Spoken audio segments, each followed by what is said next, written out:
Apakah sudah terlihat, Bu, Pak? Sudah. Oh iya, baik. Baik, selamat pagi, Bu Sinta, Pak Dian, dan Pak Dokter, serta teman-teman semuanya. Saya Cynthia Regina Wijaya, ingin mempresentasikan proposal penelitian saya yang berjudul Pengaruh Penambahan Jambu biji merah Basidium guajavalin terhadap mutu organoleptik, nilai pH, dan kadar vitamin C pada yogurt kacang tunggak atau Vigna unguiculata L. Walp. Di sini ada outline-nya. Kemudian yang pertama, yaitu latar belakangnya. Yogurt adalah minuman probiotik bersifat antiinflamasi yang baik untuk kesehatan. Jadi yogurt ini kan mengandung bakteri baik atau mikroba baik yang bermanfaat untuk kesehatan usus.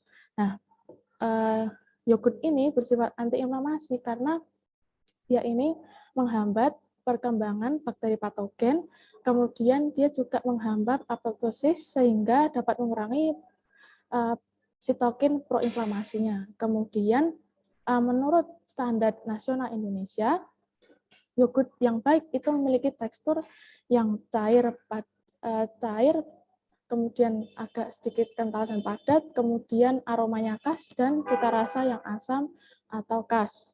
Nah, kemudian dari menurut Kementerian Pertanian, Direktorat Jenderal Peternakan dan Kesehatan Hewan, itu ekspor yogurt di tahun 2020 meningkat dari tahun sebelumnya, yaitu 86,4%. Nah, di sini yogurt biasanya terbuat dari susu hewani, namun juga bisa terbuat dari susu nabati yang relatif lebih murah harganya atau ekonomis. Nah, di sini salah satu contohnya yaitu kacang tunggak. Ya, kacang tunggak ini mengandung protein sebesar 24,4 gram per 100 gram. Namun, kelemahan kacang tunggak yaitu rendah vitamin C, sehingga dengan penambahan kadar vitamin C-nya diharapkan yogurt ini mengandung lebih banyak vitamin C begitu melalui ditambahkannya si jambu biji merah tersebut.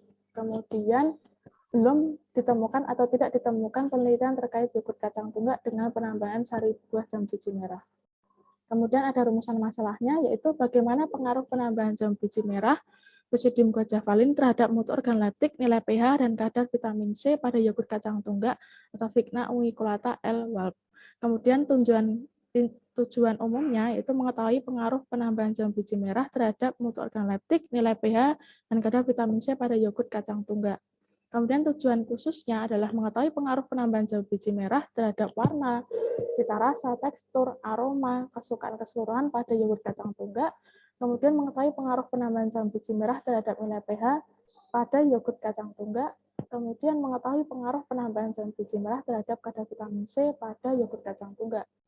Kemudian di sini ada manfaatnya. Yang pertama bagi masyarakat yaitu meningkatkan nilai ekonomi dari kacang tunggaknya dan buah jambu biji merahnya. Kemudian dari dua bahan tersebut kan bisa dibuat suatu produk minuman probiotik gitu. Kemudian masyarakat juga dari produk ini akan mendapatkan manfaat yaitu membantu mencukupi kebutuhan vitamin C. Kemudian bagi peneliti yaitu pengembangan produk. Nah, pengembangan produk ini, jadi peneliti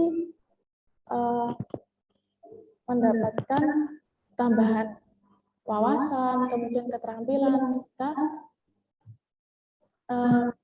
meningkatkan kreativitas gitu. Kemudian bagi pembaca yaitu mendapatkan informasi terkait mutu organoleptik dan nilai gizi dari yogurt kacang tunggak dan jambu biji merah.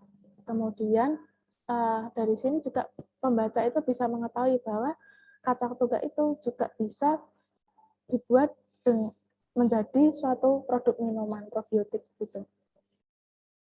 Kemudian kerangka teorinya ini untuk mewujudkan upaya pencegahan inflamasi. Nah, itu bisa dilakukan dengan diwujudkan dengan asupan makanan dan minuman kita sehari-hari. Nah, contohnya yaitu pangan fungsional probiotik dan sumber vitamin C. Di sini contoh pangan fungsional probiotik yaitu yogurt.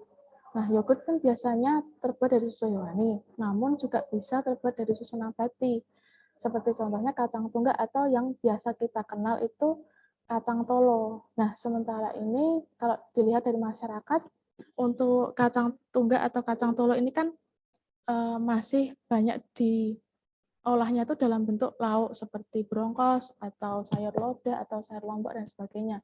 Nah, di sini tujuannya mencoba kacang tunggak ini menjadi bahan dasar pembuatan yogurt gitu. Nah, dari yogurt kacang tunggak ini memiliki keunggulan kayak protein, kemudian sebagai sumber probiotik, namun masih rendah vitamin C, sehingga ditambahkannya bahan dasar yang kaya vitamin C seperti buah jambu biji merah, sehingga menjadi yogurt kacang tunggak dengan jambu biji merahnya. Nah, kemudian akan diteliti mutu organoleptiknya, yaitu terdiri dari warna, cita rasa, tekstur, aroma, dan kesukaan keseluruhan, serta nilai pH dan kadar vitamin C. Kemudian untuk kerangka konsepnya, dari yogurt kacang tunggak dengan penambahan jambu biji merah ini akan diteliti mutu organoleptiknya, nilai pH-nya, dan kadar vitamin C-nya.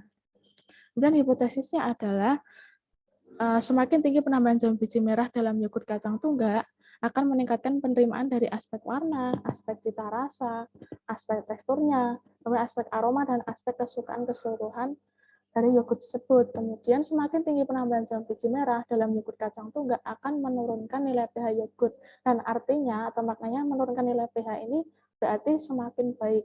Gitu. Kemudian semakin tinggi penambahan jambu biji merah dalam yogurt kacang tunggak akan meningkatkan kadar vitamin C yogurtnya. Kemudian ada metode penelitian, itu pertama rancangan penelitiannya yaitu menggunakan rancangan acak lengkap, satu faktor dari rasio penambahan jambu biji merah dengan satu kelompok kontrol dan 3 kelompok perlakuan, yaitu 10%, 20%, dan 30% untuk penambahan jambu biji merahnya. Kemudian 2 kali pengolahan pada uji kadar vitamin C, 3 kali pengolahan pada uji nilai pH. Kemudian variabel penelitiannya ada variabel terikat, yaitu mutu organoleptik terdiri dari warna, cita rasa, tekstur, aroma, kesukaan keseluruhan, kemudian nilai pH dan kadar vitamin C. Lalu untuk variabel bebasnya, yaitu penambahan jambu biji merah. Dan tempat penelitian, mutu organoleptik akan dilakukan di Stikes Panti Rapih menggunakan mahasiswa sebagai panelis, kemudian nilai pH-nya dilakukan di ruang teknologi pangan Stikes Panti Rapih, kemudian kadar vitamin C akan dilakukan di laboratorium Fakultas Teknologi Pertanian UGM. Kemudian waktu penelitiannya pada bulan Mei hingga Juli di tahun 2020. Kemudian definisi operasional, ini untuk variabelnya, yang pertama yogurt kacang tunggak adalah yogurt terbuat dari sari kacang tunggak dengan perbandingan air 1:4. Yogurt dibuat dengan pemberian starter bakteri bubuk Lactobacillus plantarum D13. Skalanya rasio. Kemudian jambu biji merah akan digunakan dalam pembuatan yogurt kacang tunggak dengan mengambil sari buahnya. Perbandingan buah jambu dengan airnya 1:1. Untuk masing-masing perlakuan yaitu ada kontrol 0%, kemudian perlakuan 1 10%, perlakuan 2 20%, dan perlakuan 3 30%. Skalanya rasio. Kemudian untuk variabel mutu organoleptik, yang pertama warna, itu warna sebagai daya tarik dan penampilan yang baik menurut penglihatan panelis terhadap produk yogurt tersebut. Kemudian skalanya ordinal. Lalu untuk cita rasa pada yogurt yang paling disukai oleh panelis menurut indera pengecapannya dari produk yogurt kacang tunggak dengan penambahan jambu biji merah. Skalanya ordinal. Kemudian untuk tekstur yogurt yang umumnya cair namun kental dan disukai panelis menurut indera penglihatan dari yogurt kacang tunggak dan penambahan jambu biji merah. Skalanya ordinal. Kemudian aroma khas dihasilkan oleh produk yogurt kacang tunggak dengan penambahan jambu biji merah yang paling disukai panelis menurut indera penciuman. Skalanya ordinal. Kemudian kesukaan keseluruhan, yaitu penerimaan kesukaan secara keseluruhan menurut panelis dari produk guna mengetahui tingkat penerimaan konsumen. Skalanya ordinal. Kemudian nilai pH, yaitu bentuk penilaian tingkat keasaman produk dengan hasil yang semakin rendah atau angka semakin kecil, maka proses fermentasi pada yogurt berhasil. Nah, kemudian pengujian nilai pH ini, yogurtnya akan dilakukan 3 kali ulangan pada masing-masing sampel pelakuan, skalanya rasio. Kemudian kadar vitamin C.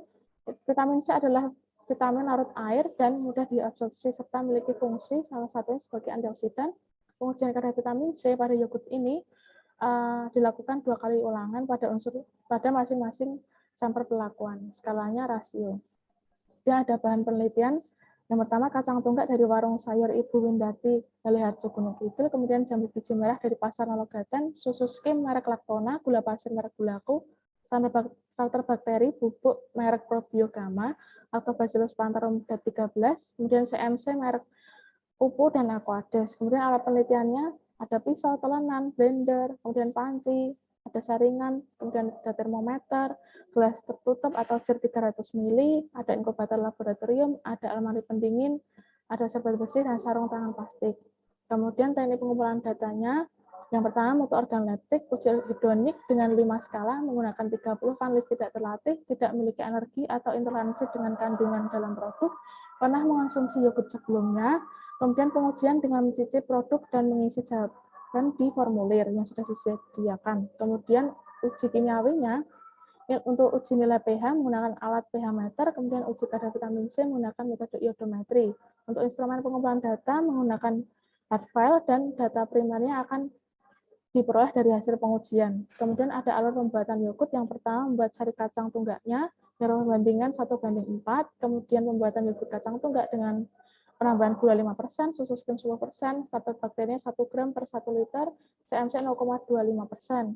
Kemudian setelah jadi, yogurt tersebut akan ditambahkan sari jambu biji merah dengan perbandingan 1:1 untuk pembuatan sari jambu biji merahnya. Kemudian terdapat yogurt kontrol atau 250 ml yogurt kontrol, kemudian untuk 3 perlakuan lainnya, masing-masing 250 ml yogurt kacang tunggak tersebut ditambahkan 10%, 20%, dan 30% sari jambu biji merah.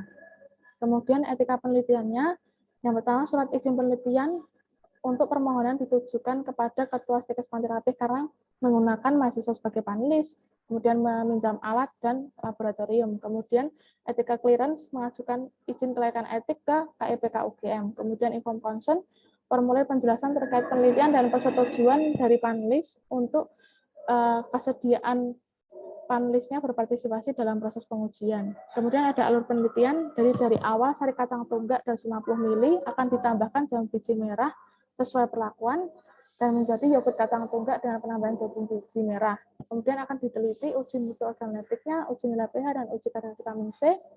Nah, kemudian untuk mutu organoleptiknya dengan terdiri dari warna, cita rasa, tekstur, aroma, kesukaan, dan kesukaan seluruhan dengan 30 panelis dan menggunakan uji hedonik 5 skala. Kemudian dari hasil pengujian tersebut akan dianalisis dan diinterpretasi data.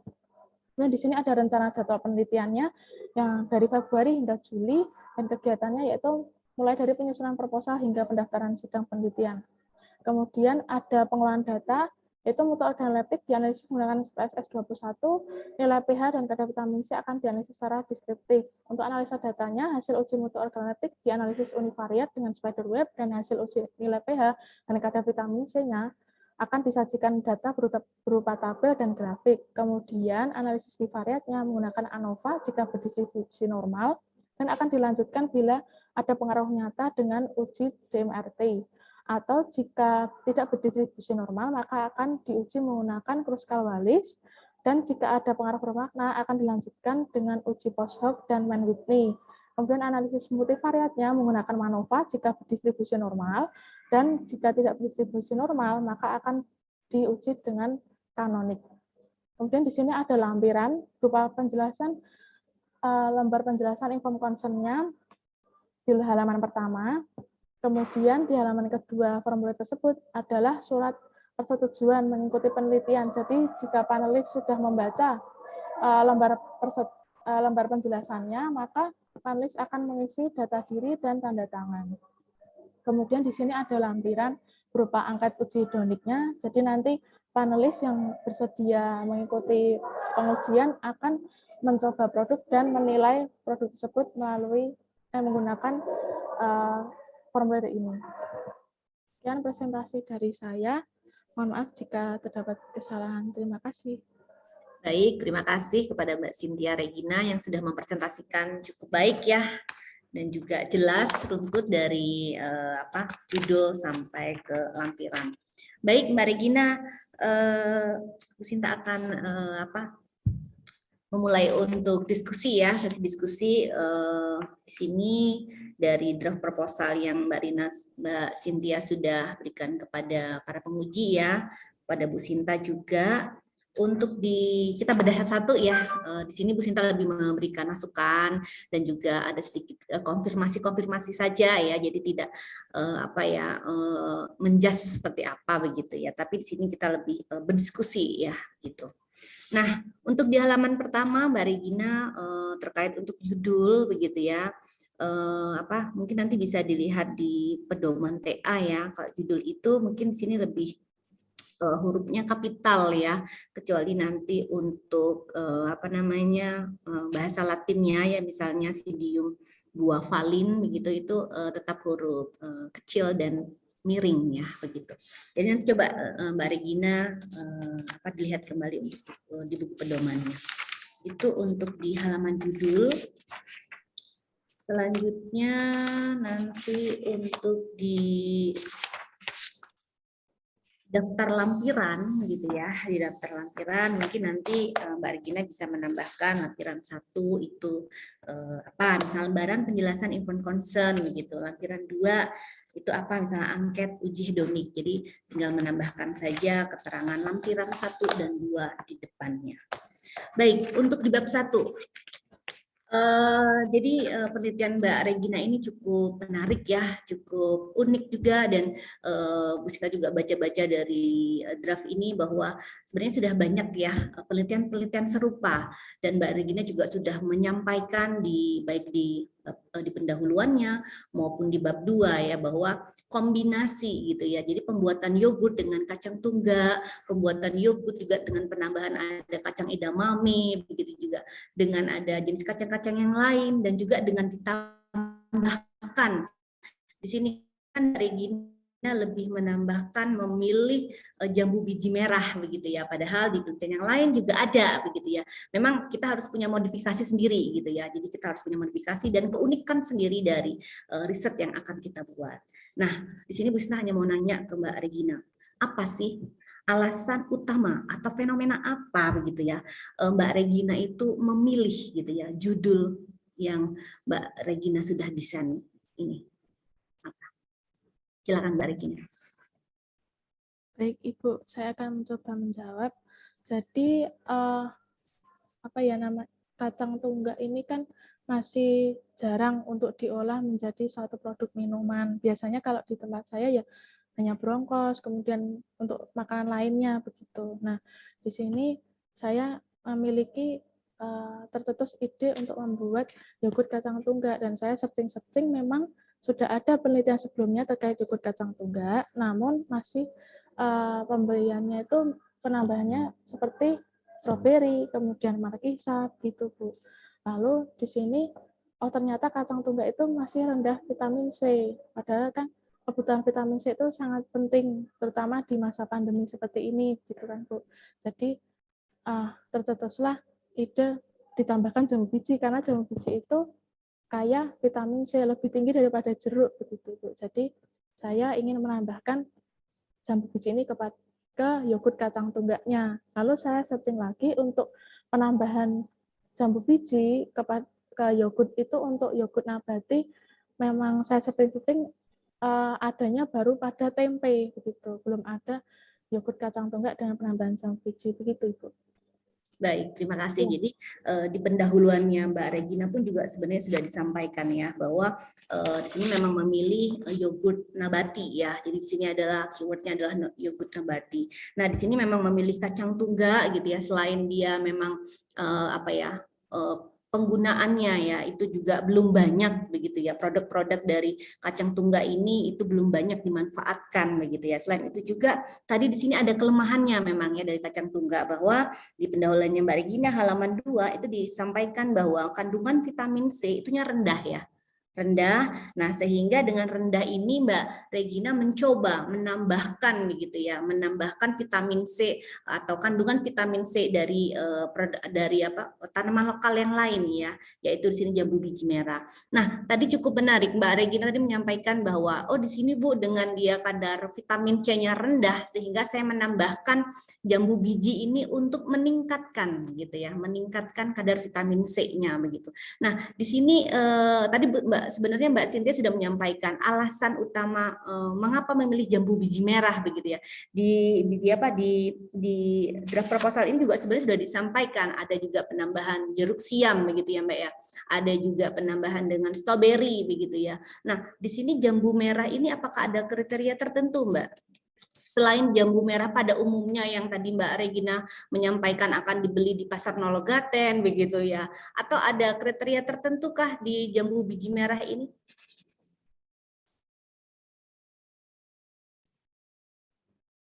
Saya akan mencoba menjawab. Jadi untuk jambu biji merah, sebetulnya yang saya coba searching itu memang jambu biji itu berbagai macam, ada jambu biji kristal, kemudian ada jambu biji Bangkok yang memang agak mirip merah seperti itu, cuman tidak terlalu merah, lebih bulat gitu. Nah, yang saya maksud adalah jambu biji merah yang biasanya memang ada di pasaran yang bentuknya agak kuning-kuning kehijauan gitu. Nah, sebetulnya di toko buah biasa pun juga ada, cuman saya membelinya di pasar itu gitu Bu. Ada alasan tertentu kah di tempat tersebut?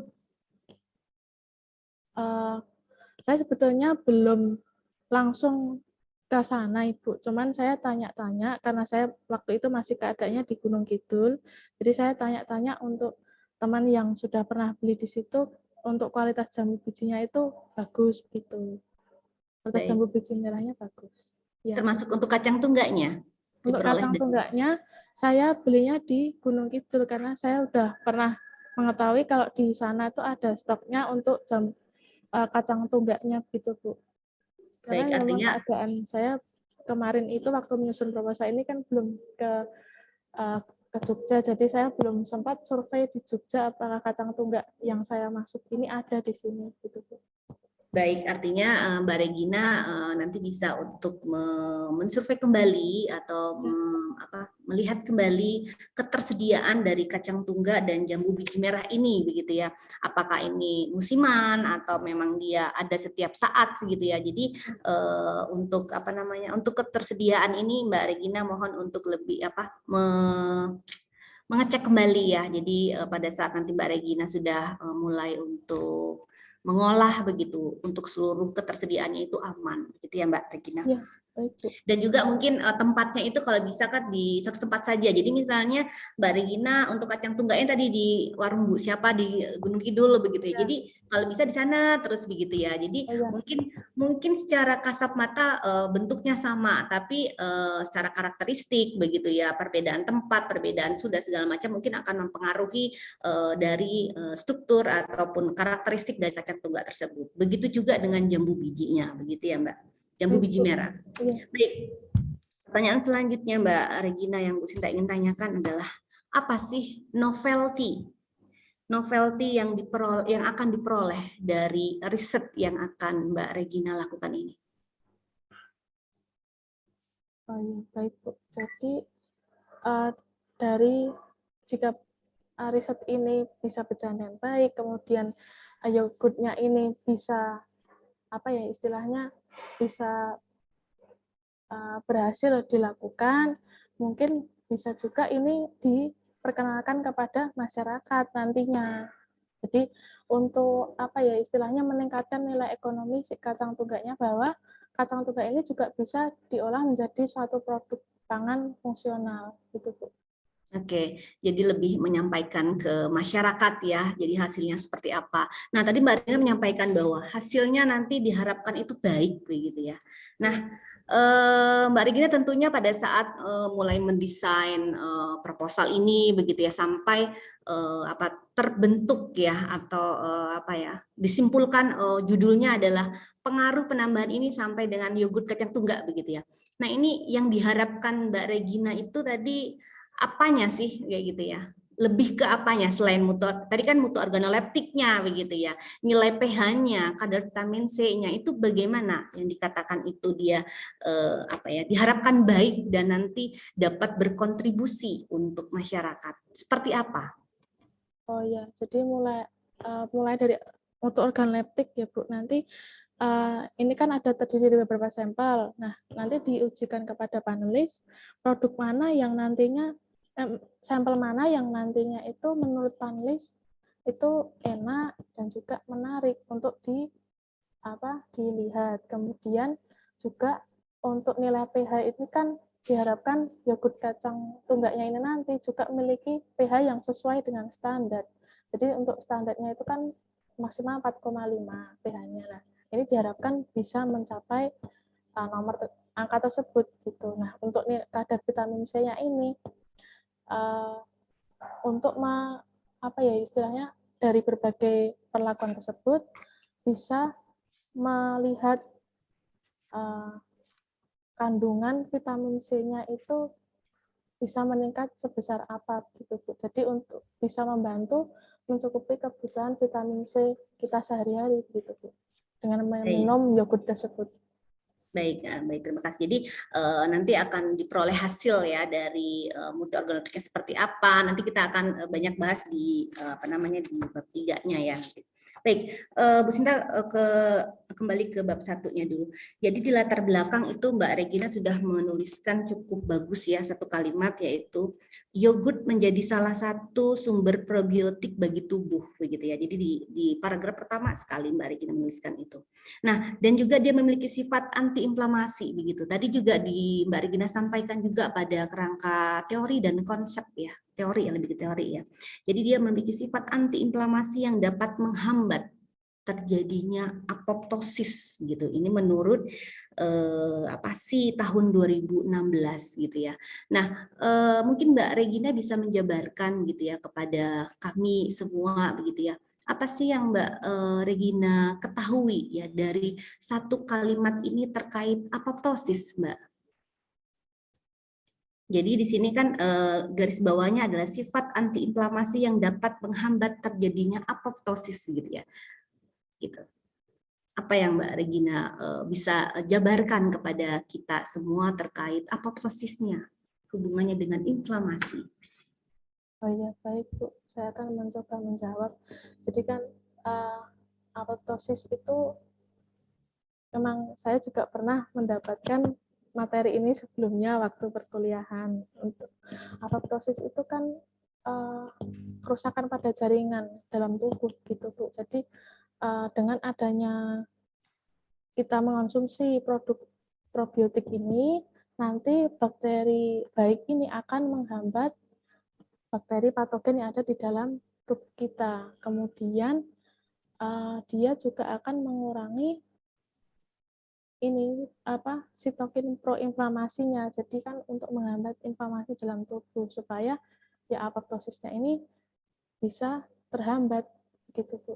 Seperti contohnya kan apoptosis itu misalnya di penyakit kanker atau penyakit yang istilahnya merusak jaringan tubuh gitu Bu. Mungkin yang bisa saya jawab.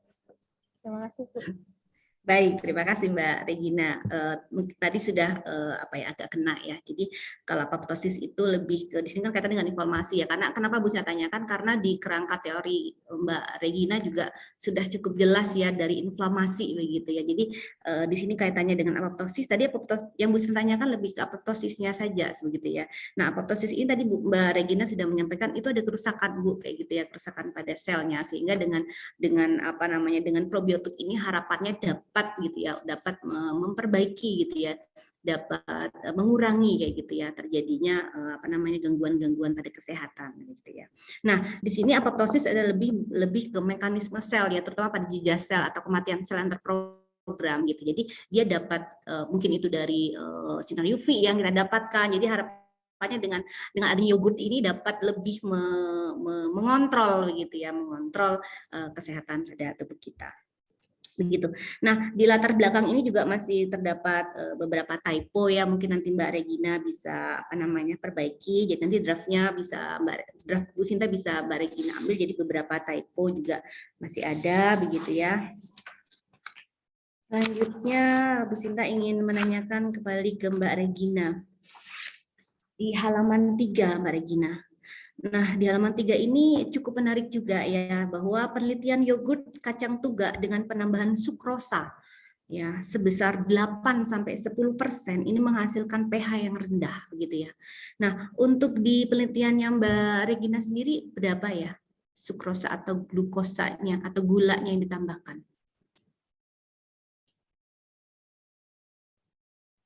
Ya, jadi untuk gula yang saya tambahkan itu 5%, Bu. Oke.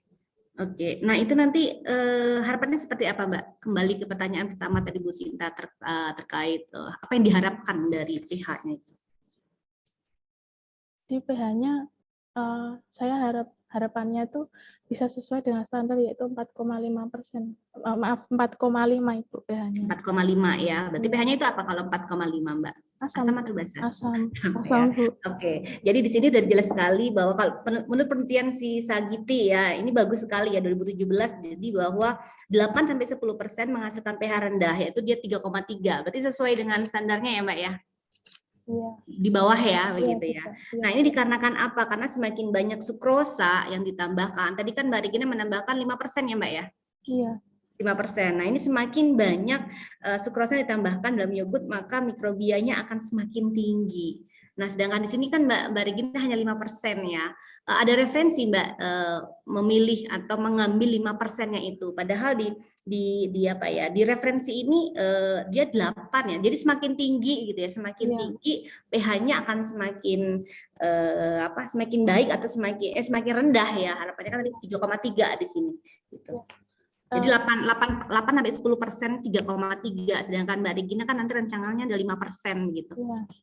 Jadi saya sebelumnya mengacu pada metode pembuatan yogurt kacang tunggaknya itu di Siman 2017, Ibu. Oke. Lalu di sana dia membuat yogurt kacang tunggak dengan penambahan markisa. Oke. Jadi sudah ada referensi ya, artinya pH sukrosa atau gula yang ditambahkan pada riset ini adalah 5% itu sudah ada kajiannya sebelumnya begitu ya Mbak ya. Oke. Di sini Bu Sinta ingin mengkonfirmasi kembali Mbak. Tadi sudah dijelaskan oleh Mbak Regina di judul di depan ya, bahwa lebih concern-nya atau variabelnya itu pada mutu organoleptiknya, nilai pH, dan kadar vitamin C-nya. Nah, di sini Bu Sinta ingin mendengarkan kembali gitu ya.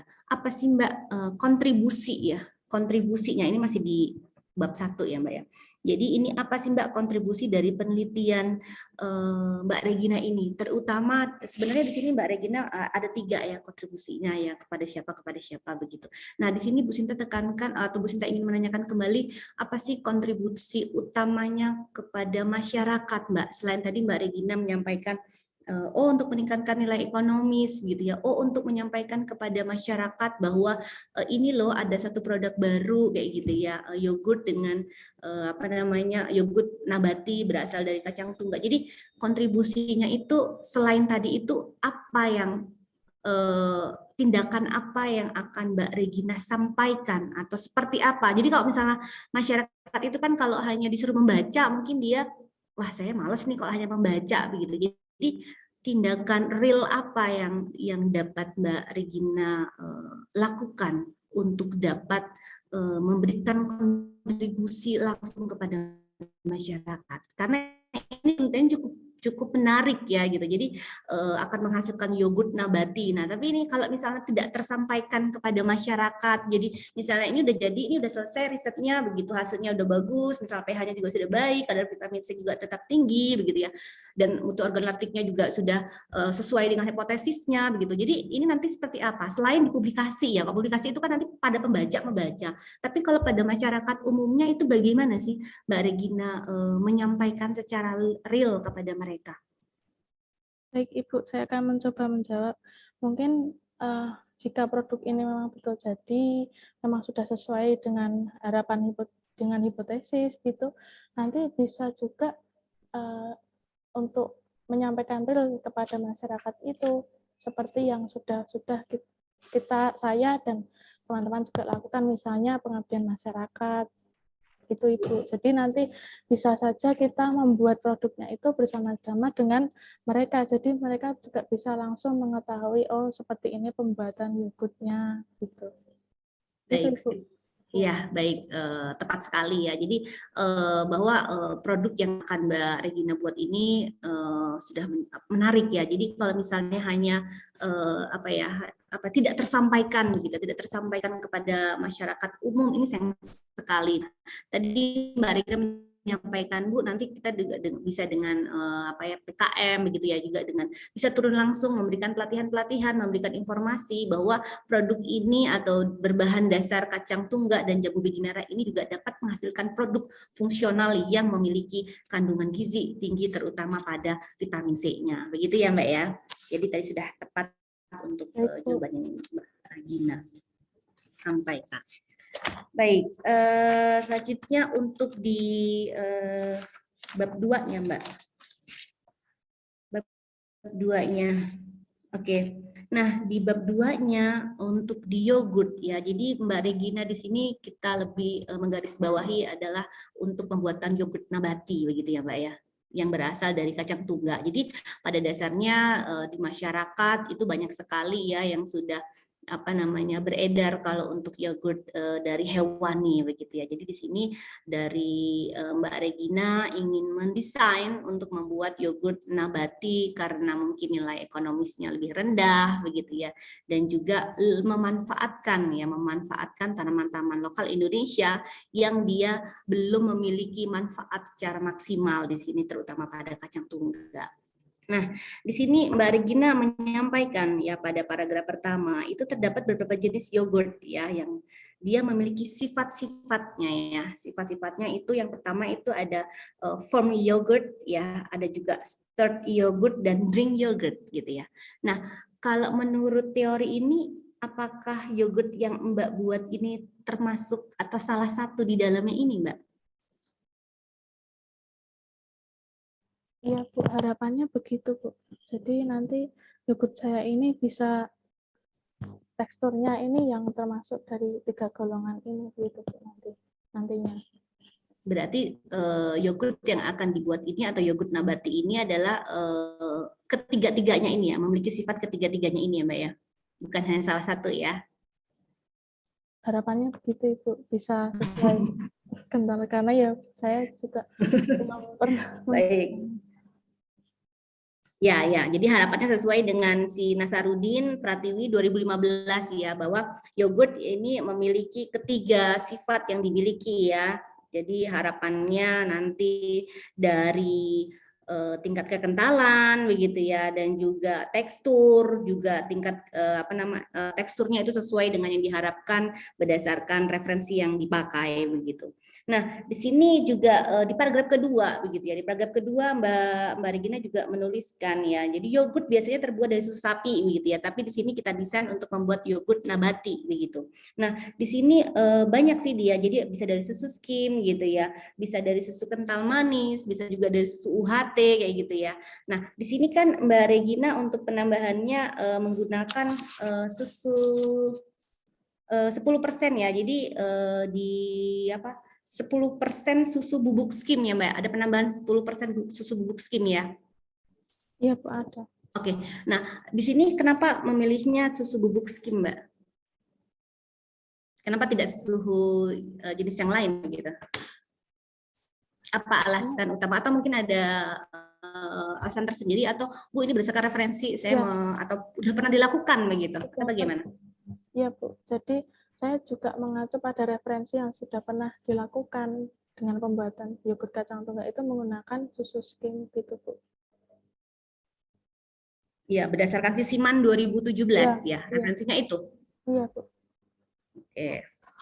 Oke, berarti nanti pada penelitian ini Mbak Regina lebih menggunakan susu skim ya untuk membuat yogurt nabati, dan ini sudah ada referensinya yaitu Sisiman 2017. Oke.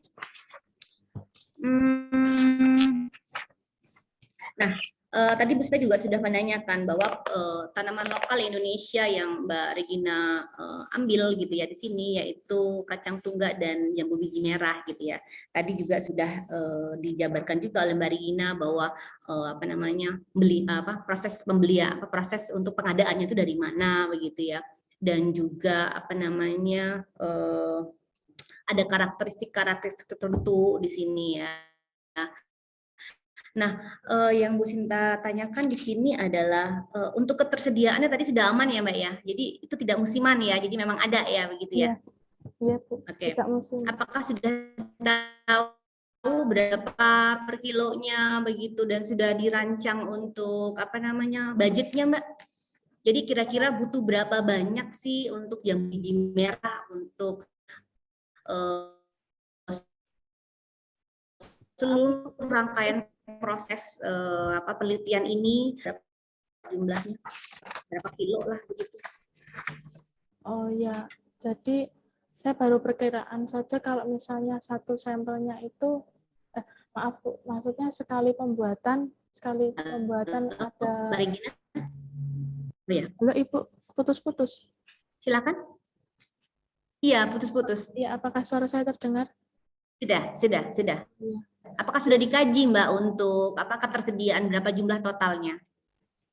Saya baru kira-kira saja Ibu, untuk misalnya satu kali pembuatan itu kan ada 4 sampel, nanti kira-kira membutuhkan sekitar 300 gram kacang tunggak begitu. Nah, nanti kalau untuk 3 kali pengulangan ya berarti sekitar sekiloan atau ya kira-kira sekiloan Bu. 3 kali pengulangan berarti sekitar sekilo. Ya.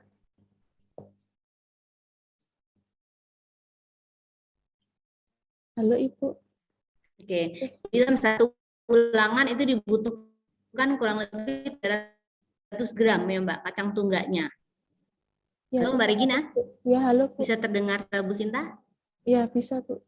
Oke ya, sudah. Oke. Artinya kurang lebih 1 kilo ya Mbak ya? Oke. Ya. Untuk jambu bijinya Mbak? Untuk jambu bijinya? Biji kan berarti 10%, 25, sekitar mungkin 500 gram atau 600 gram cukup Bu untuk sekali ini pembuatan. Oke, artinya dari ketersediaan sudah aman ya Mbak ya. Tadi untuk bahan utamanya yaitu jambu biji merah dan kacang tunggak.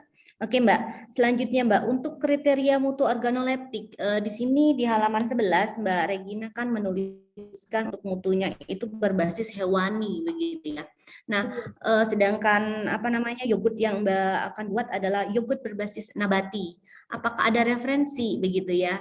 Atau mungkin nanti bisa ditambahkan begitu, bagaimana sih karakteristik mutu organoleptik pada yogurt yang berbasis nabati? Ya Ibu, saya sebetulnya sudah mencoba mencari-cari untuk standar nasional Indonesia, untuk standar yogurt yang berbasis nabati itu belum ada Ibu, sehingga ini saya menggunakan yang berbasis hewani untuk kira-kira untuk membandingkan apakah bisa masuk golongan, bisa sesuai standar, tapi dengan berbasis hewani, gitu. Karena saya belum menemukan juga Ibu untuk standarnya yang yogurt nabati.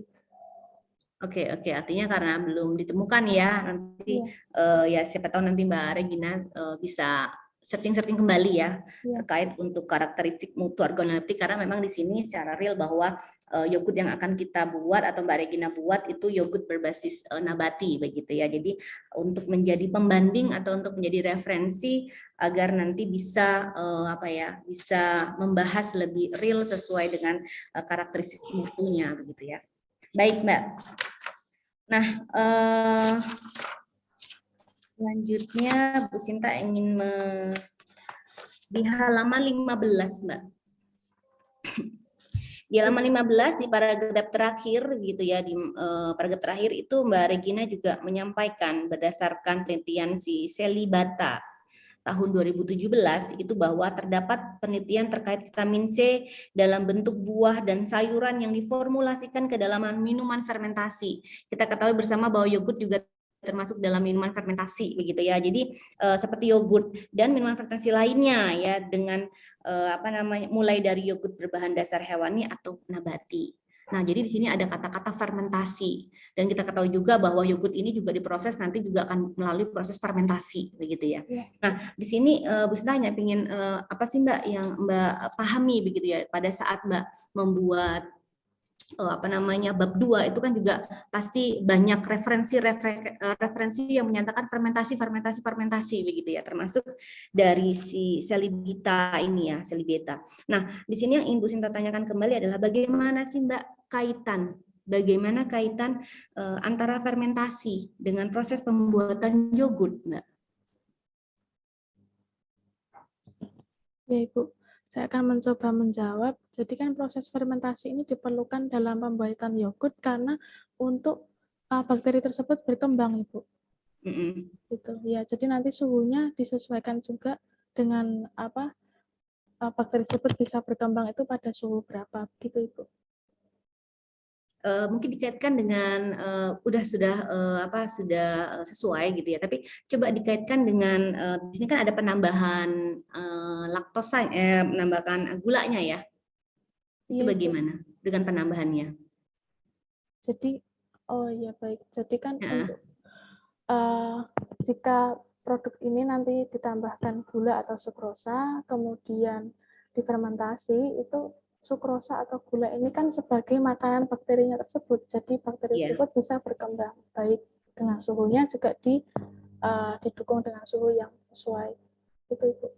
Oke, artinya di sini bahwa bakterinya nanti akan mampu mengurai begitu ya, Mbak ya, mampu mengurai gula menjadi asam laktat ya, sehingga rasanya tentunya akan menjadi asam begitu ya Mbak ya. Baik, Ibu.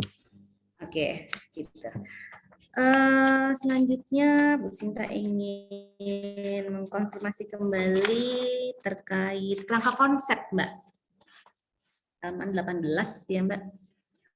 Nah, tadi sudah disampaikan pada saat Mbak Regina presentasi begitu ya, bahwa apa saja sih hipotesis yang diharapkan begitu ya. Nah, terkait kerangka konsep ini Bu Sinta ingin menanyakan kembali, apa sih Mbak harapan gitu ya pada nilai pH dan juga harapan yang dikehendaki oleh peneliti pada kadar vitamin C-nya. Jadi pada pH seperti apa, semakin tinggi kah, semakin rendah kah, dan apa maksud dan apa maksudnya begitu, dan juga pada kadar vitamin C. Oh ya, baik Ibu. Jadi untuk nilai pH ini kan harapannya itu semakin rendah, maksudnya semakin rendah itu berarti dia akan semakin baik karena fermentasinya berhasil. Kemudian untuk kadar vitamin C-nya ini diharapkan juga meningkat. Yang kadar vitamin C ini meningkat. Jadi harapannya bisa paling tidak jauh dari kandungan ASI jambu bijinya gitu kan. Jambu bijinya ini kan 87 miligram per 100 gram. Nah, harapannya juga nanti dengan penambahan ya 10%, 20%, 30% dari jambu biji ini, maka semakin meningkat begitu Ibu. Untuk kadar vitamin C-nya ya. Jadi untuk kadar vitamin C-nya diharapkan semakin banyak persentase atau formula yang diberikan 10, 20, 30 itu semakin meningkat untuk kadar vitamin C-nya. Begitu ya Mbak ya. Dan juga untuk kadar pH-nya di sini bukan malah tinggi ya, tapi dia semakin rendah begitu ya dengan proses fermentasi yang ada. Nah, untuk mutu organoleptiknya Mbak? Untuk mutu organoleptiknya harapannya baik itu maksudnya untuk warna itu berarti menarik dari segi panis, berarti nanti sampel-sampel tersebut mana yang paling menarik, kemudian untuk aromanya juga mana aroma khas yogurt yang baik, kemudian nanti untuk cita rasa itu juga sesuai seperti yogurt pada umumnya, asam namun juga tidak asamnya ke besi, jadi asamnya itu juga ada rasa manisnya begitu. Kemudian untuk teksturnya juga harapannya kental namun juga tidak begitu padat gitu Bu. Oke, mungkin Mbak Regina bisa memperkirakan ya, nanti yogurtnya ini warnanya apa ya? Karena kan jambu biji sendiri di sini merah ya. Apakah dia langsung merah pekat atau dia seperti apa? Mungkin agak ke pink ya Bu ya nanti jadinya. Perkiraannya kalau jus jambu biji merah kan warnanya pink biasanya. Sudah pernah dicoba Mbak? Coba-coba. Untuk membuat yogurtnya ini Bu, Ya. dulu sebelumnya pernah Bu, cuman tidak menggunakan formulasi yang saya tulis di sini gitu, karena masih referensi awal gitu, jadi belum banyak cari referensi gitu Bu. Mungkin yang dulu Menggunakan jambu biji merah juga? ya, iya Ibu. Oke, baik. Terima kasih atas konfirmasinya. Baik, bisa lanjutkan untuk di bab 3-nya. Tadi untuk hipotesis sudah ya Mbak Regina sampaikan bahwa harapan-harapan yang ingin dicapai adalah bahwa nanti untuk pH-nya itu lebih untuk semakin turun ya nilai pH-nya begitu ya.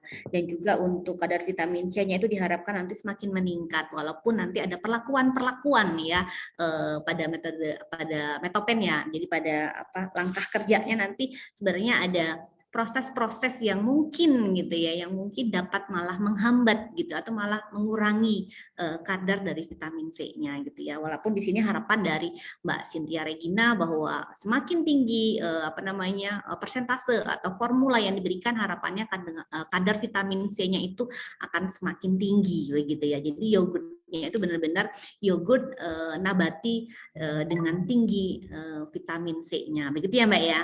Baik, kita masuk ke metopennya, bab 3-nya ya. Nah, di sini Bu Sinta bahwa penelitiannya ini eksperimental murni ya Mbak ya, jadinya ya. Oke, dalam penelitian ini terdapat 1 kelompok kontrol dan 3 kelompok perlakuan dengan penambahan jambu biji merah 10%, 20%, dan 30%. Ini untuk 10, 20, 30 ini apakah ada referensi sebelumnya Mbak? Tadi kan di bab 1, bab 2 juga banyak referensi-referensi terkait yogurt dengan kacang gude, yogurt dengan edamame, yogurt dengan penambahan stroberi, yogurt dengan penambahan jeruk siam gitu. Apakah ada referensi utama atau mungkin modifikasi dari berbagai referensi yang Mbak ambil sehingga mungkin ini yang terbaik mana begitu ya, dari pH-nya yang terbaik formulasi mana, dari kadar vitamin C-nya yang terbaik mana, sehingga Mbak Regina menentukan di riset ini bahwa formulasi yang akan saya ambil adalah dengan persentase 10, 20, dan 30. Itu apa dasarnya Mbak Regina ambil di persentase ini?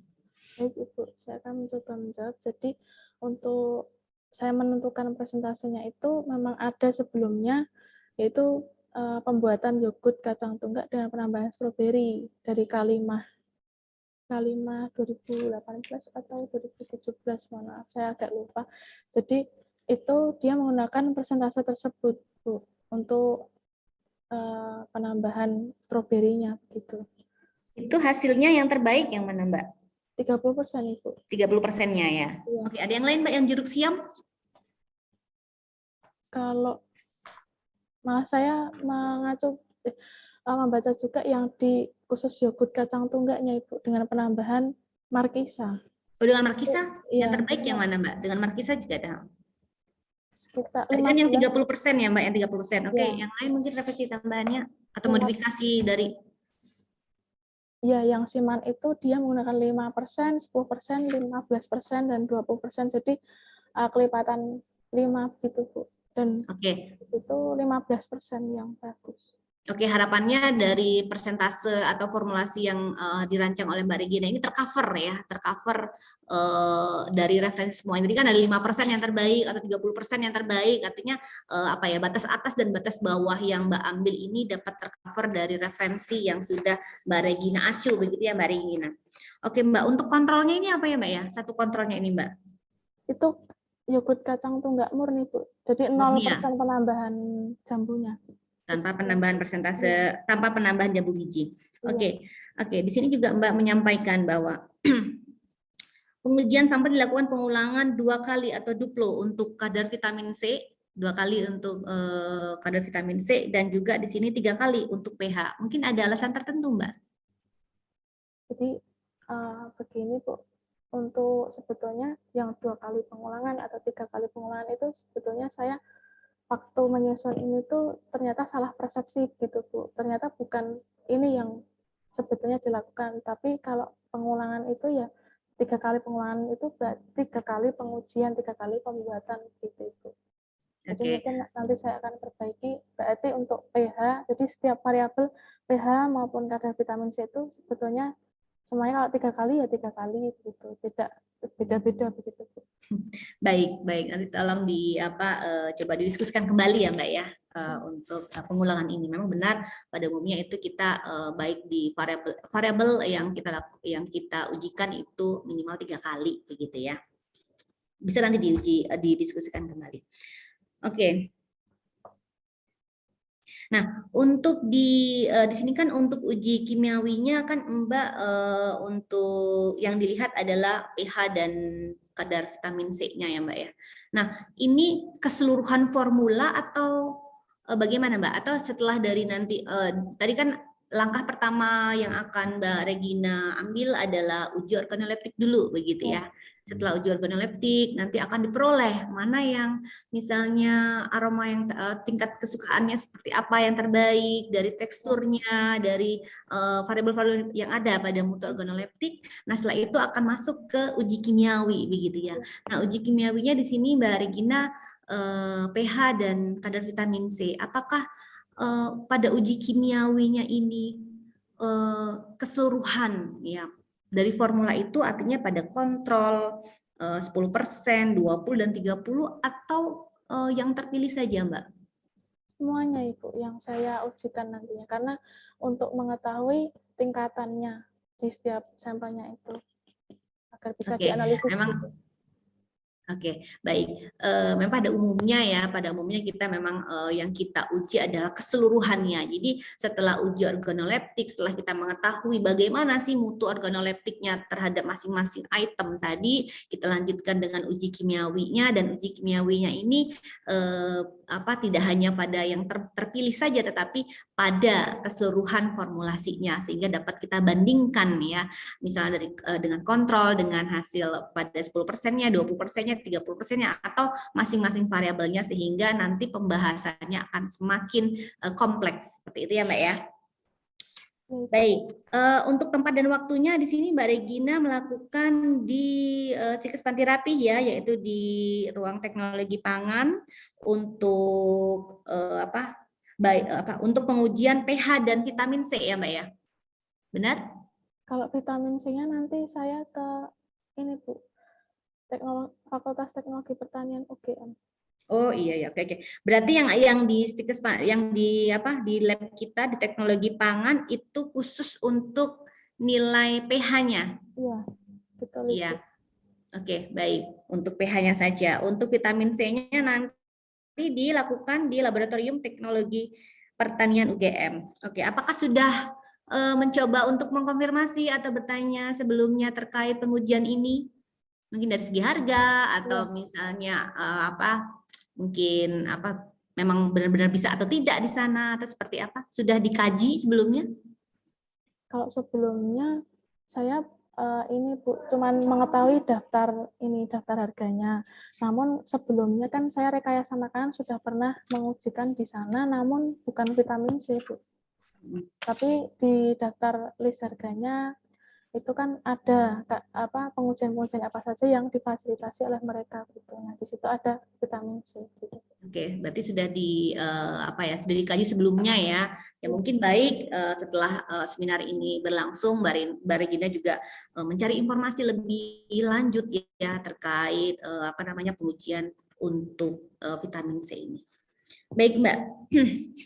Untuk alat dan bahan.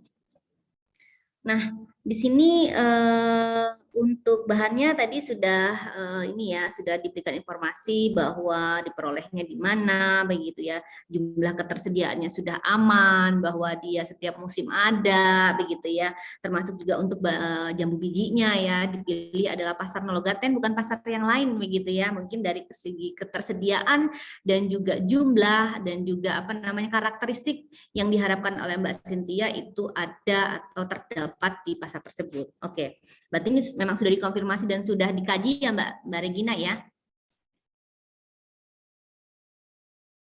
Ya, yang seperti yang saya katakan tadi, karena saya juga kondisinya waktu penyusun proposal itu belum di Jogja, jadi saya baru sekedar bertanya-tanya saja, Ibu, belum langsung ke lapangan.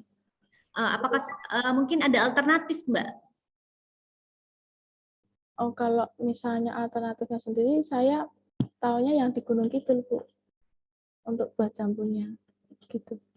Oke, itu di pasar juga atau memang dari pengepulnya atau memang apa ya dari ini kayak toko buah begitu, Ibu. Dia, tapi saya pernah belinya di situ. Gitu.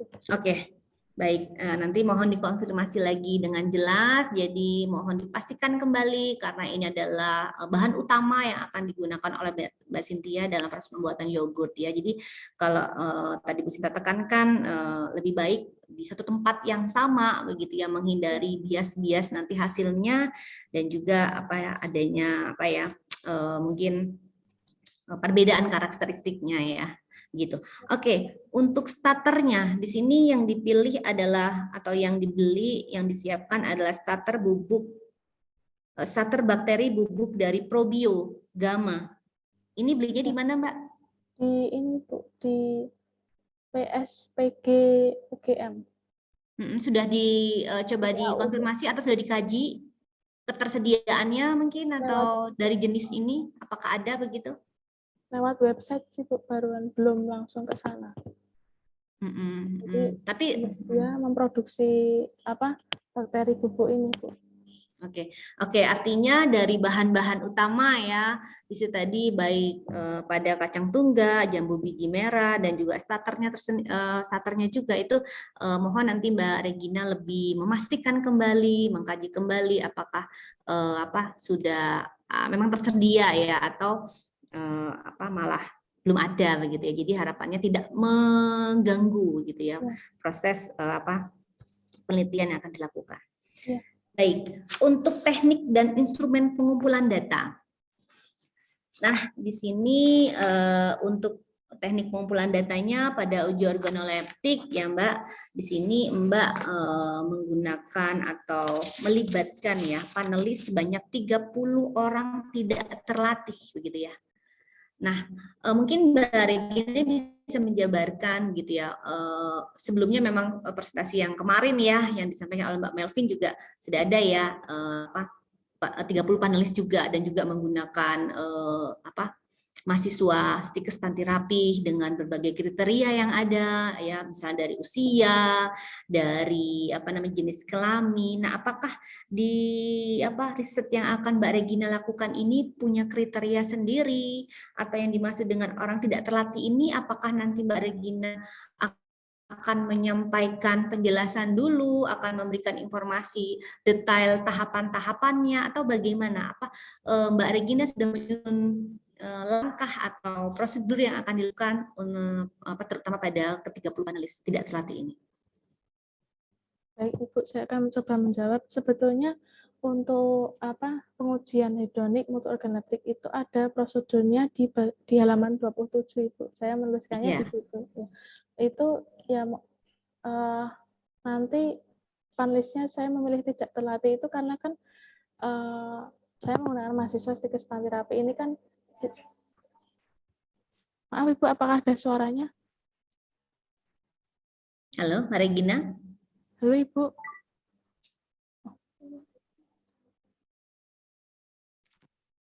Mbak Regina.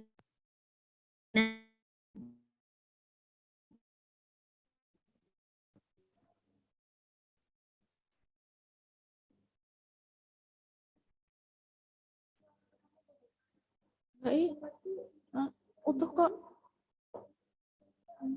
Halo? Nggak ada. Di sini